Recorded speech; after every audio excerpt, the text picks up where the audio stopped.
ici aux États-Unis que la société est basée. Elle est aujourd'hui le premier producteur Monde Vera. C'est vraiment une plante incroyable. Si les conditions sont parfaites, vous pouvez planter un aloe de 50 cm de haut et au bout de 8 mois, il va donner 3 à 4 récoltes par an.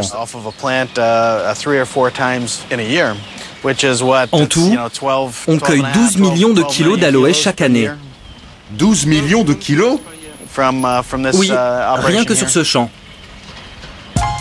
Des plantations comme celle-ci, la société en a partout, au Mexique et en République dominicaine, en tout plus de 7000 hectares. La production est à l'échelle gigantesque. Dans les usines de la société, l'aloe vera est épluché, broyé, pressé 7 jours sur 7.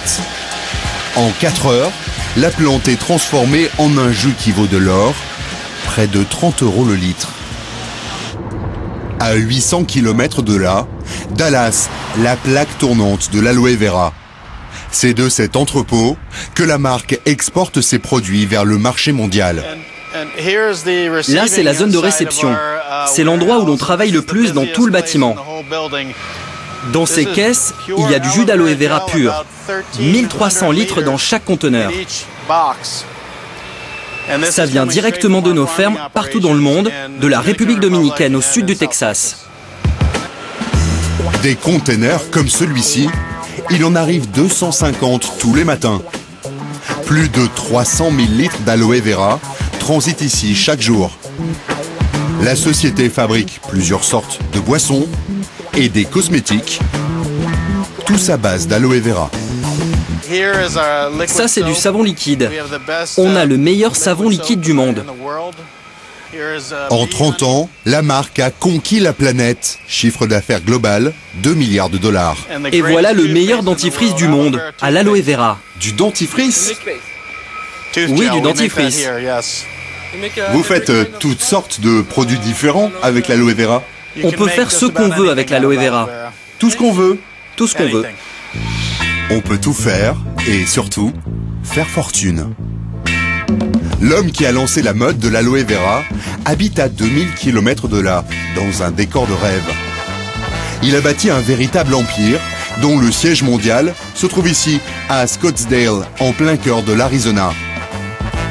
Le roi de l'aloe vera, c'est lui, Rex Morgan. À 72 ans, il est aujourd'hui une des 400 premières fortunes mondiales. Une vraie success story à l'américaine pour ce fils de fermier. Dans les années 70, la mode, c'est la vente à domicile comme Tupperware. Reste à trouver un produit. Son trait de génie sera cette plante au nom exotique, mais inconnue du grand public. En ce temps-là, quand on parlait d'aloe vera, les gens vous regardaient et disaient « Hein ?» Ils ne savaient pas du tout ce que c'était, alors que maintenant c'est un mot courant. J'ai compris que c'était un bon produit, mais je ne savais rien dessus. Tous les gens à qui j'en donnais un échantillon me disaient qu'ils se sentaient mieux, qu'ils n'avaient plus mal aux jambes, ou qu'ils se sentaient en meilleure forme. Donc vraiment, c'était le produit idéal. Et c'est comme ça que je me suis lancé. D'abord avec le jus d'aloe vera, à boire. Rex a senti le filon 40 ans avant les autres. Aujourd'hui, il a des filiales dans 140 pays et 10 millions de vendeurs à domicile pour écouler ses produits. Ces images tournées par la marque montrent les congrès géants qui réunissent chaque année les vendeurs du monde entier. Et en invité vedette, le premier d'entre eux, Rex. Ma philosophie dans la vie, c'est qu'il faut aider les gens à obtenir ce qu'ils veulent. S'ils veulent un petit revenu d'appoint, ou s'ils veulent une meilleure santé, grâce à moi, c'est possible. Et si les gens veulent devenir millionnaires, le meilleur moyen que je connaisse, c'est mon modèle marketing. C'est ce que font nos distributeurs partout à travers le monde. Lors de ces congrès, les meilleurs vendeurs sont récompensés. Rex, en personne, leur remet un chèque au montant exorbitant. Une pluie de dollars au parfum d'aloe vera.